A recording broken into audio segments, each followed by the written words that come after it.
now listening to the greatest. Hey, you know JayRay got girls here going way.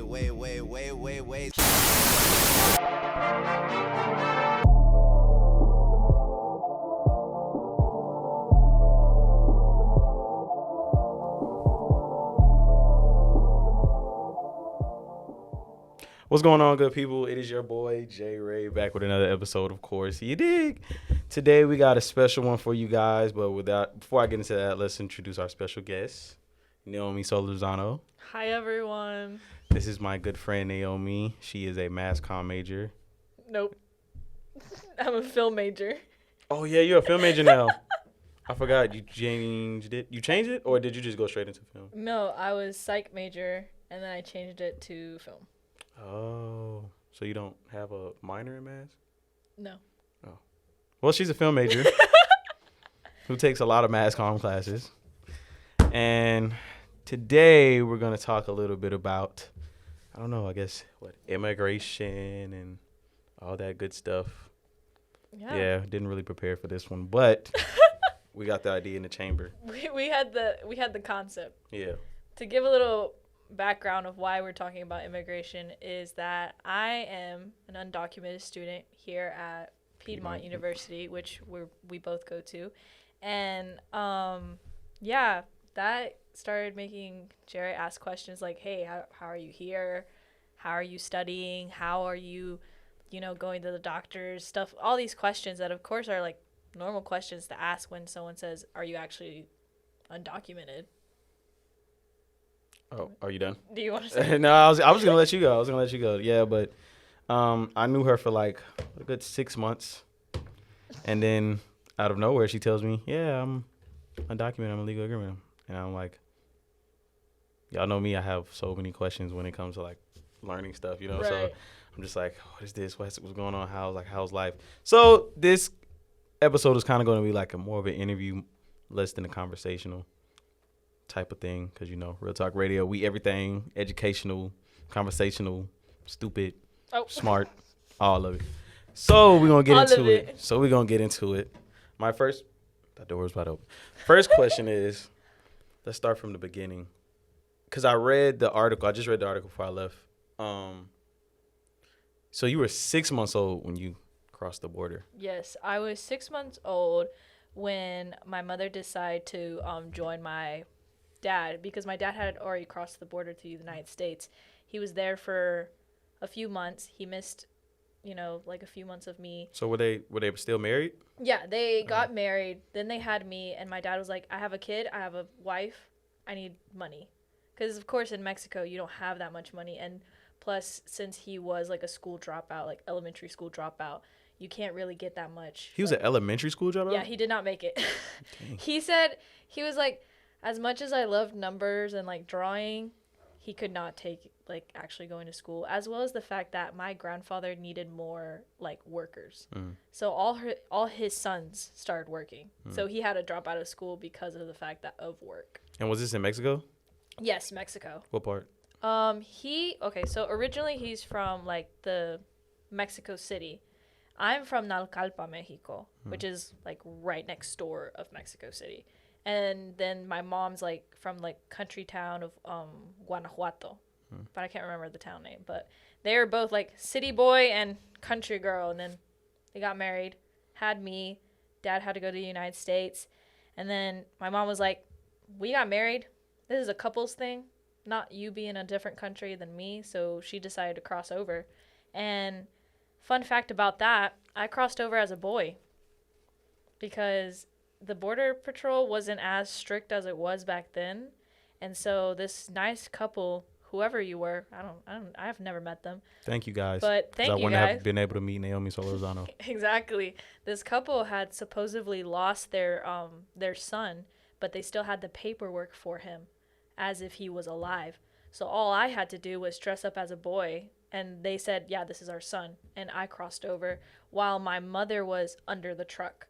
And back then they didn't have like those devices where you can check under trucks, like the little mirror thingies that they do. Wait, how was she under, like she was holding on to something? Yeah, she was holding on to, like how like the trucks, like if you turn around a truck, there's like kind of like pipes and stuff. Not pipes, but like, you know. Are you serious? Yeah, she was like holding on to it. Like the whole ride there? For a very long portion of the ride. Yeah, that's how she was holding on. And then they had to like break open the truck to give her space so her back wouldn't be burning with like all the engines and stuff like that. So then they like, once we had crossed over, they supposedly like opened more of the truck where she would have more space and everything. And then we met up with my uncle, I think in Mississippi.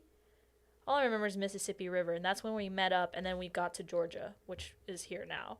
And then we not traveled a lot, but like different town to town we moved around until I finally so I was settled. like Utah, Texas. Yeah, so that was my dad, who was he had traveled. He would not stick in one place, him and my uncle.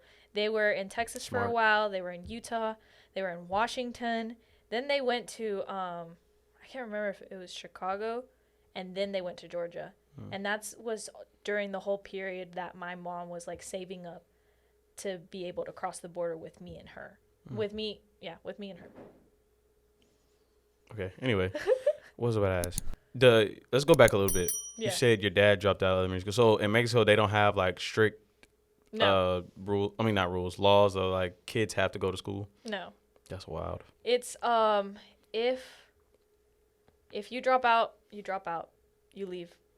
But it's because that's so common. Yeah. Like if you would, I think he was like in 4th grade. That would be 4th grade here, because their system is different. So like their middle school and elementary school are smashed together. And then you have high school and like a little bit of college smashed together too. So it's like completely different from here. Yeah. And like the grades different too. So like 100, that doesn't exist over there. The highest you can get is a 10. That's supposedly 100 over there. But yeah, it's super common for them not to go to school. Like if they just suddenly don't go to school anymore, they're like, I guess they dropped out, and then that's it. Jeez. Sounds like it's a little. No wonder when you go over there as a tourist, like you're damn near rich going over there, because it just sounds like. Is it like what's the government type? Is it democracy? Yeah, democracy. We got a president. We have. Yeah. Or is it a female? No, it's a male. I don't even remember my own president of my own country sometimes, guys. Laws kind of sound kind of. All right, so take me through now. So how was high school? Let's start. Actually, let's start elementary. How was elementary? Elementary school was a bit tough for me because I was learning Spanish is my first language. I had to learn English. Oh, they teach you English Yeah, they had to teach me English, and my mom did a smart thing, and she went to English classes. And because my birthday is in October, which that means you're held back like a year, she used up that year to teach me English. So I knew my ABCs, I knew my numbers, I knew some colors, some shapes. Like I had learned that. But when you're in that kind of like school setting and there's like a lot more kids, I was an only child at that time. So I had no like younger siblings. I had no like. You was the only child for a minute. Yeah, I had no interaction with kids. So when I was in elementary school, I like got all nervous and I didn't know what to do or what to say. And sometimes like I would mix it up. So like the White House, I would say La Casa Blanca, so the house white. And sometimes I would mix that up, and some people would be like, that's not how you say it. And they'll start like, they start doing the bullying stuff. And I'm just like, okay, whatever. But as a kid, that was like a big thing. They had to like teach you, and they would take you to a different classroom. So they would take me and other Hispanic students to go to ESOL, which is like basically an English class. And so I had to learn English, and I laughed because the way how I learned English was, like those scented markers? The ones that you like, the brown is chocolate, the red is that. That's how I learned my colors and my like fruits and stuff like that. I would sniff it. I'm like, brownie. Oh, this smells like chocolate. Brown. Yeah. That's how I did it. That's an interesting way to learn colors and food, I guess. I don't know, man. That was the teacher. Yeah, I guess it worked. It worked. I mean, some people don't believe that I'm from Mexico because of the fact that I don't have an accent. Yeah, I thought you were Asian when I first saw you. He did. He thought I was Japanese when we first met. I thought she was Asian. And fun fact, my name, the way how it's spelled. So it's Nahomi, and that's actually a Japanese name. Nahomi. No, I'm just playing. that actually is a Japanese name. That I think it means persistent or something or pleasant person. That's what it means. So you're a pleasant person. According to that. I think you're a pleasant person. Thanks. Are you lying to me? No. You're not a pleasant person. You just got a lot of ball of energy. I do have a ball of energy. And with that ball of energy, you use a lot of violence. But we're not gonna go there. Okay. But so yeah, it was pretty rough. It was rough. Yeah, it was rough for a while. And then in middle school, it got better. There was only like a few things, like people would start making jokes about like when you're like I don't think it happens like here in the United States, but I can't remember what type of shot it is, but it's a shot that leaves you like a mark. And a lot of people were saying that was like our David's what's it called? The David Star or something like that. The star that they would use for Jewish people. You're asking the wrong person at history class. I cheated my whole way through high school, damn near half college. So. Well, I think it's called the David's star, which is basically a star that they would put on Jews so they could identify them during the Holocaust. During the Holocaust, and so a lot of people were saying, "Oh yeah, you have the mark. That means you're not from here," because it's not just people from Mexico. There's people like from Russia that also have that mark because of that shot. And like people would be like, "Oh yeah, we know that you're not from here." Like they would start like trying to like initiate like little fights, and I'm just over here like, "Why? Let's not do this, please." Like I'm illegal. I'm undocumented because I say it, because I'm very open about it. Like Jared said, like a few months of us knowing each other, I had already told him. I got an article written about me, and I was like completely open about it. I've been on the newspaper because of it like 2 times, and then I'm very open about it, so I had no problem. I just had problem with people trying to push too much. I'm just like, there's no need for that. And so there was that. There was also, because clearly I'm light-skinned, I'm not brown, so a lot of people would be like, "Oh no, you're just lying to us, you're not Mexican, you're not Mexican." And I'll get to you. And I'm like, I am Mexican. It bothers me that a color or a accent has to define your nationality or like your ethnicity. And I'm like, this is so dumb. In middle school, now that I think about it, I'm just like, why do we do this to each other? Kids nowadays, I try to tell parents, kids nowadays are different from back then. Like, you can brush certain stuff off. These kids are actually smart, and they know how to get under people's skin, and they will. Mental health is a big thing for kids nowadays, I'll tell you that. Kids are a different beast nowadays. They will say some. Kids used to say, my parents, both of my parents would drop me off, but they'll drop me off differently.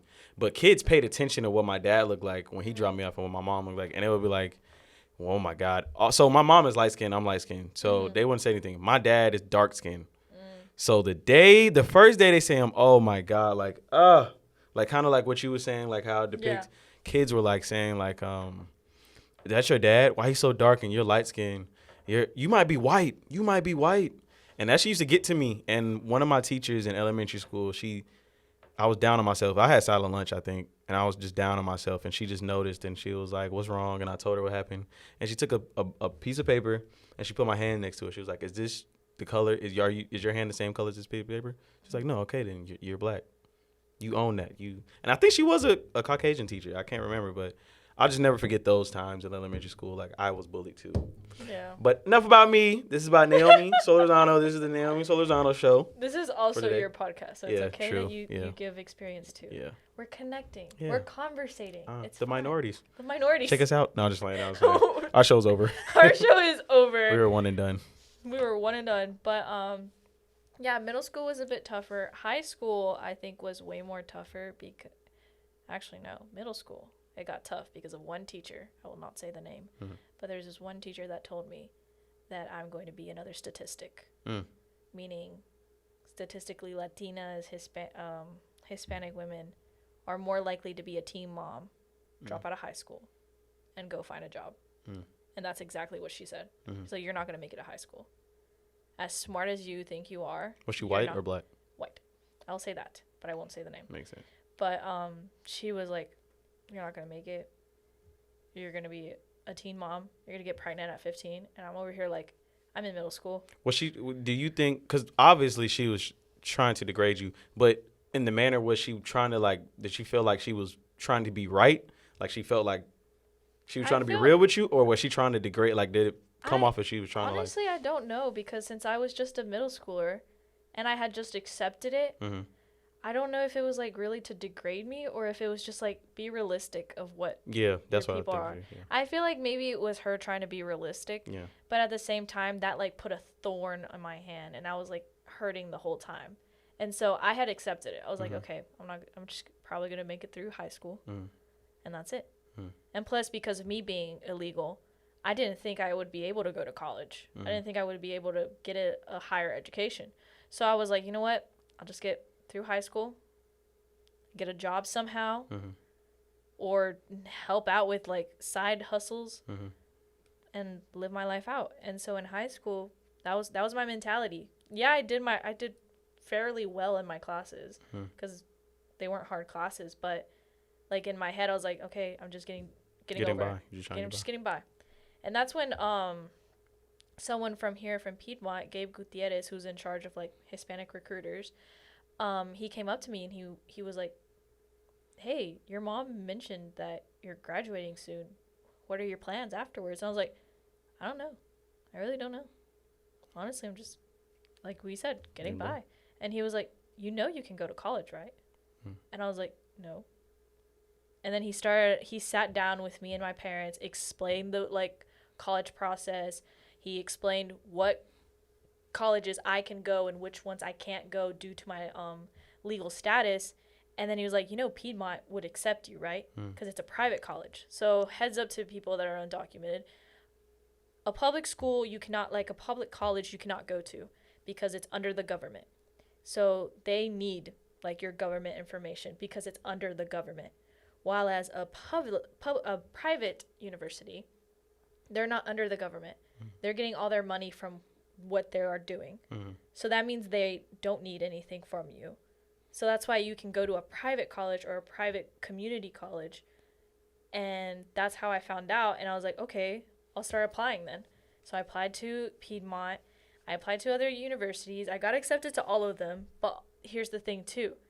Some of them will make you pay as an international student because you're not from here. And I mean, yes, it's logistical. But at the same time, I've been here since 6 months. So basically, I've been raised here. And there's really no need for me to pay international because you're not paying for me to fly over to the United States because I'm already here. And Piedmont was one of the only universities that let me pay like in-state. Not in-state. It was like out-of-state, which is a little bit higher, but still. That you had to pay out-of-state? Kind of out-of-state, but kind of not out-of-state. It's a weird thing with Piedmont because they don't have an in-state, out-of-state. Tuition. Yeah, with tuition. But I do have to pay a certain amount that might be a little bit higher. But that's fine because I'm not paying what an international student would be having to pay. Which then led me to thinking, okay, I can do this. So then in high school, I was like, you know what? Can I cuss here? Yeah.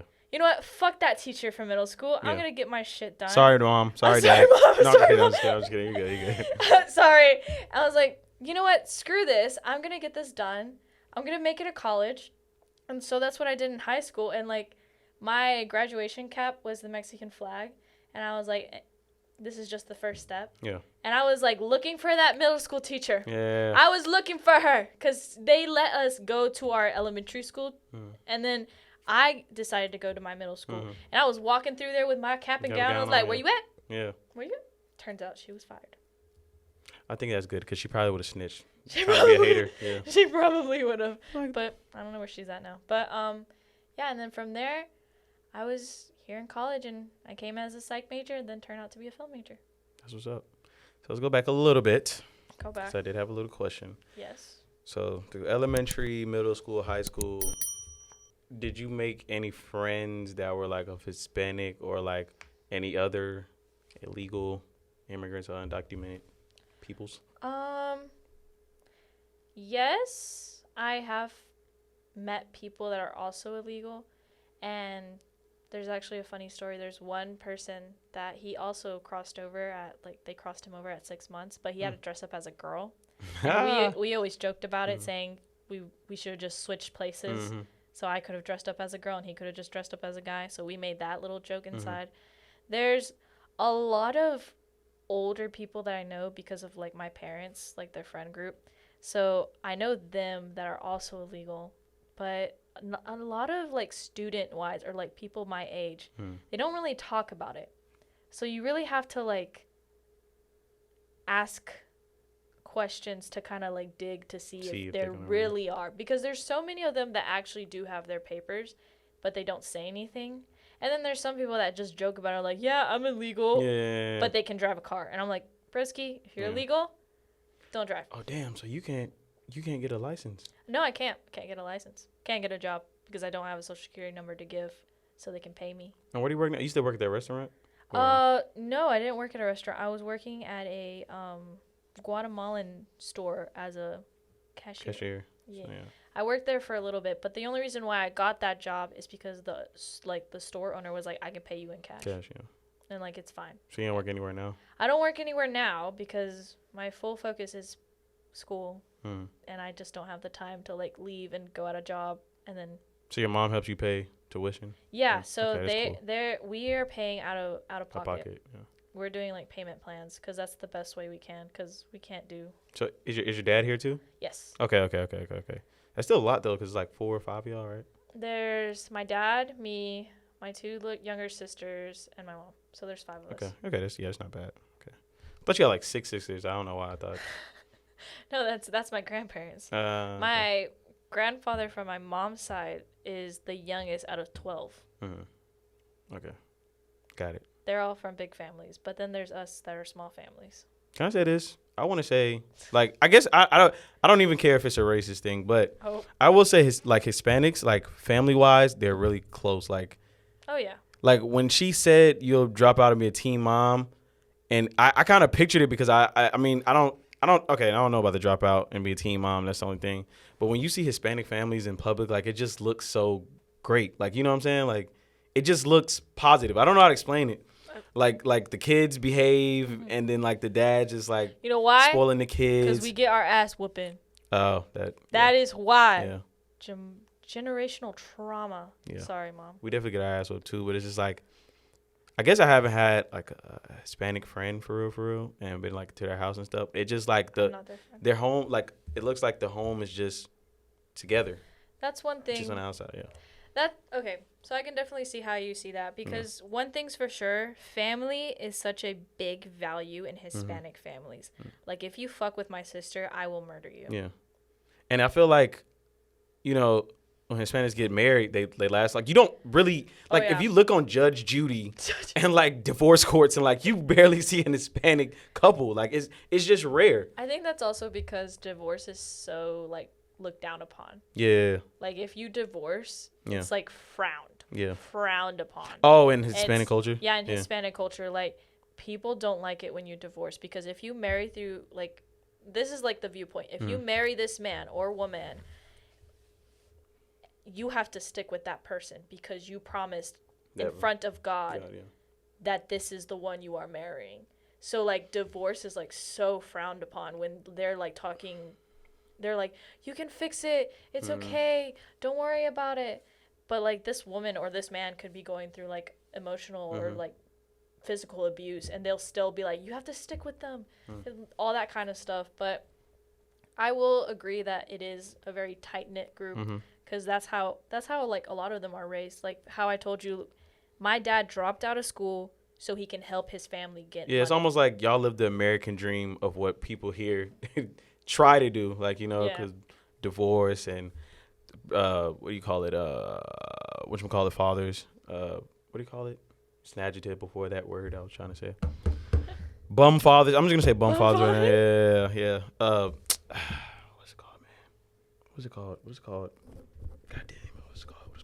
Fuck it. But, like, fathers that don't take care of their kids, it's just like Hispanics, fathers? Absent? Absent, or it's another word for it. I can't think right now. I don't know why. We're gonna go with absent fathers. We're gonna go with absent fathers. But like to that, like, it's just like you know, y'all live the American dream. Y'all, they get married, they have a family, and they keep it like that, and everybody works, and everybody just does their part, you know? Yeah. And it's just, I don't know. I just feel like I've just never seen, like, a toxic family, or I just never seen, like, Hispanics really be in that circle of just bad families and how to, you know, just, I don't know. It's just. There's a few of us. Yeah, it seems like it's very few. There's a few of us that are going through some bumps. Yeah. Not me. I'm doing fine. Yeah, I can tell. Like, yeah. From your story, you can tell you had a strong, tight-knit family, you know. Your dad went away for, I don't know, God knows how long, and your mother stuck beside him, and then she decided to come over because, you know, we're a family type shit. Like, that's the shit I was talking about. That's one thing. She says, in Spanish, it's casados. That's married. But in Spanish, casados, it sounds two at the end. That's what she says. I married. That means both of us together. You can't just be one person in a marriage. So, yeah. Yeah. All right. What was my next question? Kind of forgot. Got off topic. Oh, so I remember I was asking you last time, other than the money, like, how do you get immunizations and stuff like that? So for, at first, kids that are, like, you know, under the age of, like, legal stuff, I got all my medical stuff not free, but there was a place that I could have done it. But once I reached 18, I couldn't go to that certain place anymore. So I had to find, like, clinics that are not free, but, like, wouldn't care about insurance, because that's one thing I don't have. I don't have insurance. So you got to pay out of pocket. So I have to pay out of pocket. Yeah, imagine me who has been to the hospital multiple times. We are in debt with a lot of hospital bills. Yeah. But I do go to the doctor when I need to. It's just that I haven't gotten to the point that I'm sick enough that I need to go to the doctor. But yeah, for baby until 18, I was able to go to this one location. I forget what it is, but it's like for the state. And at that point they were like, yeah, we don't care that you don't have papers. We just care that your kid is sick. Like not sick or sounds like one of those I don't know why I can't get my words. Yeah, nonprofit organization. I don't remember. It's been forever since I've gone there. Oh, okay. But it was like it was like under the state, and they like all they cared about was the health of the kid. But once that kid hits 18, they can't go in there anymore, and you have to find a different location. So I had bounced around different doctors when I did need like my shots, because in high school you still needed your shots, and I was 18 when I was in high school, so I would have to like look around the town that I'm from, like, oh, can I go here and take my shot? Yeah, do you have an insurance policy? No. Oh, sorry, you can't be here. Oh, same thing, until we finally find one that doesn't care about that. They're like, yeah, can you pay out of pocket? For sure. Okay, fine. So that's how that is. I know you thought that I didn't have my shots. Yeah, I was like, he thought I didn't get your shots. He thought that I did not have any of my shots. And I mean, I wasn't gonna like get away. I wasn't like, get away from me, zombie. I was just that is what you did, though. Okay, but I was joking. He was joking, yes. Yeah. But that is what he did. He was like, what? Excuse me? Yeah, I was joking, but it was just like, it was interesting to me because I was like, damn it, like, you really have to go through a lot. Oh yeah. Yeah, it's like hard to do normal things or things that you need to do like that. The other thing was like, I was like, so how are you working to get your documents now? So I was going to be under the program DACA, which is the Dreamers. It's basically a visa for studying and working, because I am a student. I still am a student here at Piedmont. And that was how we were going to do it, but it's been crazy. The first time there's an age limit, so you have to be 15. When I was 14, I was getting everything ready. Paperwork was ready. We had paid the lawyer everything. I was just waiting for my birthday. It was like September something. And I was like, okay, 1 month away. It's going to be my birthday. I'll be 15, and we can continue the process. That is when Donald Trump was put into office, and he canceled DACA. So then by literally a month of a difference, I was not accepted to the program. And so I was like heartbroken. I was like, holy crap, what am I going to do now? Because this was my only chance. And so we were just like, we're going to have to live with it. and we're just going to have to hope that the government makes a new program or gives like some sort of help in a different way. So flash forward to when I turned 18, the other president had reopened DACA.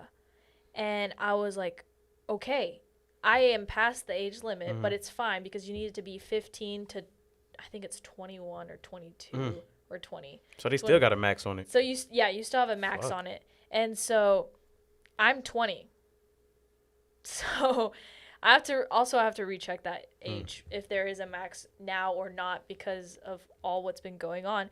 But when I had turned 18, they had reopened it, and I said, okay, let's start it all over again.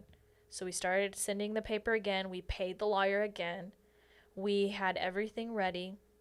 We had gone through the process, and I had received a letter saying that we have your case. We're looking over it. Here is your account so you can look at your thing. And this is the part where I got confused because they don't tell you straightforward. It said I was accepted, but I needed to wait for my biometrics, which is fingerprints. And then I would have gotten my social security number. But before, that's when Texas sued DACA program, which shut it down again. So then it had to we had to wait until the case got moved up all the way to the Supreme Court. But then the Supreme Court rejected it. So then it had to go back to the small courts. And now the small courts, because they're waiting until there's a new president. So they're not going to look at those cases until elections are coming up. So goddamn, y'all got to wait till the next president? Yes. How much? Don't Joe got like 3 more years? 2 more years? Two. Yeah, I don't pay. I'm starting to pay attention to the news a little bit. Barely. Yeah. But I have to wait till the next president is there so they can kind of see who's in charge because if it's a Republican, there's a high chance he's not going to want to pass that. But if it's a Democratic, then there's a high chance that it might get passed. But it also depends on who's on the House and who's in the Senate. Like it's all this kind of gambling.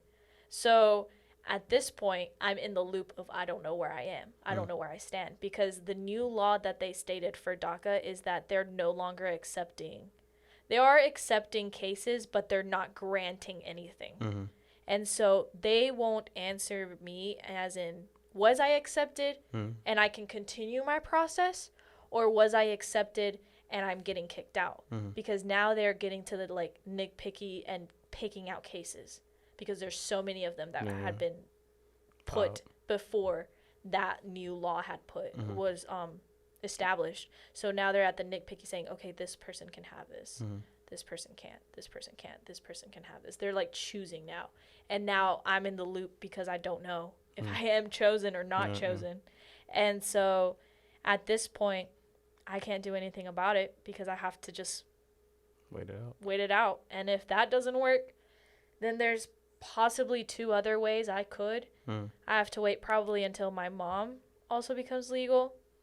Then once she becomes legal, she can work for my papers. But if that doesn't work, I'm going to have to marry someone.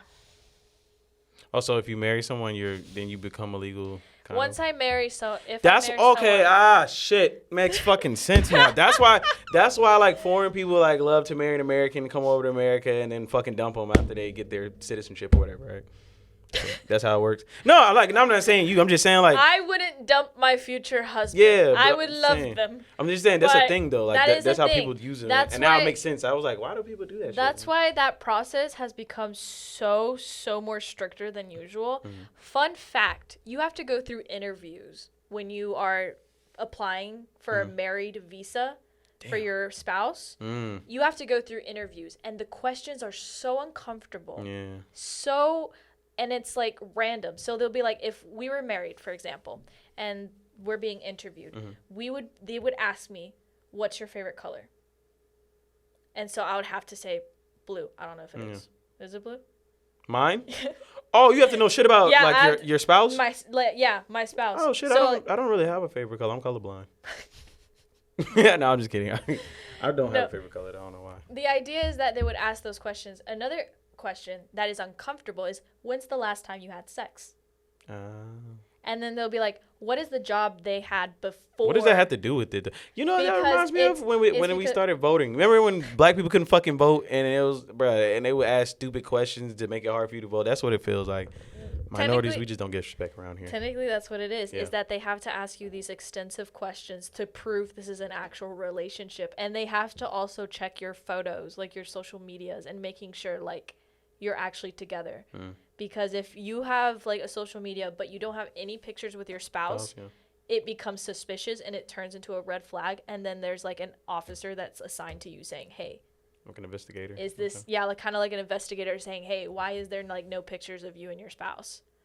And then it's becoming so much more harder through that process. So if I did have to go through that process, I would have to memorize every single detail of my partner, even things that I wouldn't know, because they would ask you things about his past or her past. They'll be like, what was the last job they had before you met them? I don't know. Yeah. At that time, I didn't know him, yeah. So. But you have to answer it, because if you don't answer it correctly, they're like, something's fishy here. Damn. Can't get that. And it's, like, so much harder. Damn. But back then, that's how it was. You would marry, you would get your paper, you would pay your spouse a certain amount of money because they did that for you, and then go your own separate ways. That's how it was back then. But now, because so many people started doing it, they were like, oh, this is not going to, we're going to cut this shit out. Yeah. God, I just don't understand. I just don't understand, like, what the problem is with having people come to our country. Like, different people come to our country. Like, they're trying to have a better life. It ain't like they're trying to fucking terrorize our country or something like that, you know? Well, I can't see why there's a lot of people that are afraid. I mean, 9/11 happened. Those people had come to the United States. And they did that. Yeah. There's also the Boston, like, bombing that they did, that people that are immigrants come here. I understand the fear. Yeah. But everybody ain't like that. But exactly. The fact that those things have happened, yes, I am not ignoring that. And I am so sorry for the people that had lost their lives during those events and other events as well. But you can't just categorize immigrants under terrorists. Yes, we joke about how sometimes I do get violent, but I literally, like, am not going to come up to this university and be like, I'm going to shoot up the school. But that is not, like, what I am, and that is not what a lot of people are. And that's just something that they just try to mirror that image, saying, yep, that immigrant, terrorist. Immigrant, rapist. Yeah, that's what I was about to say. To use that, even, like, I get what you're trying to say. To put you, but just kind of like the same. It's kind of shit. I get what you're trying to say on the other end of the stick. Like, you see why, but I still don't see why because of what you just said. Immigrant and terrorist are two different things. Like, just because they came to this country, there were other things that led up. What's the fucking people before you get on the plane? TSA. They had a right to they had a job, and they failed during their responsibility to check people's bags and make sure people's stuff was safe. Like, they just, I mean, I get it. Our technology probably wasn't as advanced as now, because, like, I just saw something on Vlad TV on something with Vlad TV and a social media post, and they found a gun. Somebody trying to hide a gun inside of a chicken. Like, that's how advanced our technology is now. We can go through things and still see things. And at the time, like I'm saying, like, it's just, it just makes no sense. Most like, I would say 95% of any foreign person or any illegal immigrant, whatever the perfect term is coming here for a better life. You know what I'm saying? A better life, and to take up jobs that fucking, I'm just gonna be honest, like, us lazy Americans just don't do. Like, you know what I'm saying? Like, just, I don't know. I just don't get it.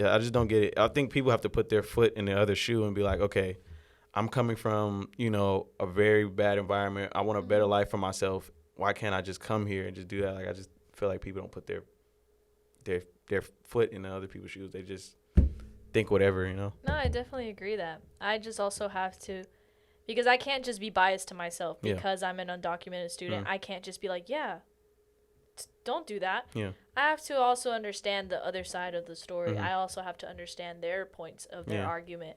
And some of them are valid. But again, it's same back to the thing. Not everyone is that. Like, not everyone is going to do that kinds of stuff. Not everyone is planning on doing that. Literally, my parents came here to this country. Just to get a job. to get enough money. And the plan was to, like, stay here for, like, 2 years and then go back. But then I started growing up, and I started going to school, and I started getting an education. I started, you know, learning more, having that kind of, like, open for them to have, like, a better life. Because once I graduate, if I would have just sticked with high school, and if I would have gotten back to Mexico, I would have gotten so many more opportunities than my parents have because they didn't finish school. Cool. I could get a decent job in Mexico. Yeah. But now that I'm in college and I'm getting a degree, whether it be in film, I can get a better job than what they would have had back then. And that's like an eye-opening thing because of this education, me being here, which is not me being a terrorist, not me deciding on hurting people, literally me just having an education. It's just that. Yeah. It's me getting education, my parents having a job, my 2 younger sisters that are now having their education. They're both American. Like, they can leave and go whenever they want.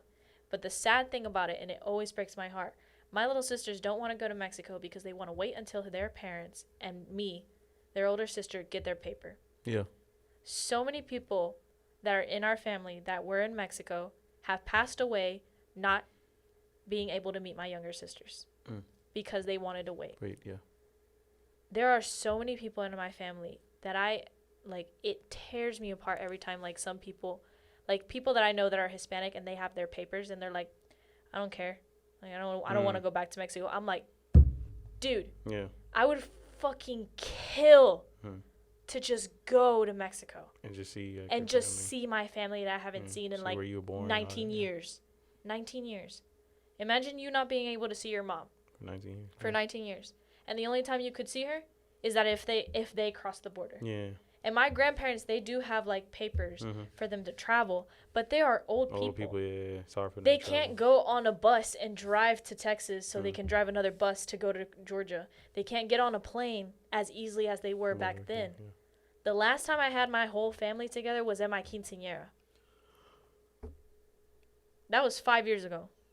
And it's just, Yeah, I get it. I think the only excuse that somebody could use to not let somebody over is if they're coming from like a place that is, you know, fighting terrorism. Yeah. Like Ukraine or something. Like the stuff Middle Eastern. Yeah, Middle Eastern or something like that. But then again, like I said, they're coming for a better life. Like, some people are coming from some very tragic things that are happening in their country, and they're trying to leave so they can just not for a better life, just to be safe. Yeah. You know, it's just, I don't know, man. It's just like the gay thing in the last episode. Like, what's the issue? I just don't get it. I get it, kind of, but you have to make like a specific case for someone to make a reason for someone not to be able to come to this country and do what they need to do. So, anything else you want to add? I don't know. Do you have any other questions for me? Let me think. Hey. Let me think. Okay. Last question. Okay. If you plan to graduate, let's say you don't have your papers, what's your next move? If I don't have my papers, but I graduate, there are possibilities of some internships that still accept people that are undocumented. And I can take those, get my like work experience from internships.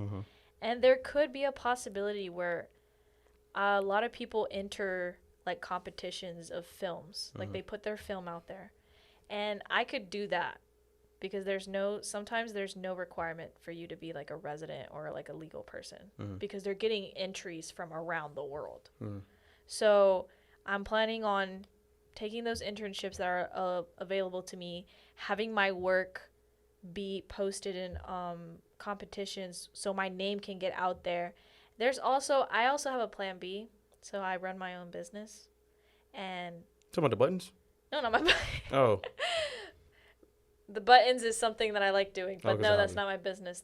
I'm part of this business called Amway, which is basically selling basic products, shampoos, is this online? Drinks. It can be online, yeah. It's at my own time, my own pace, kind of vibe.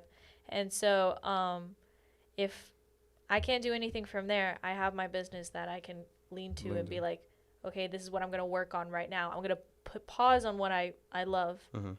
work on that so I can get some money, and then from there, just figure it out, because that's literally been my life the whole time.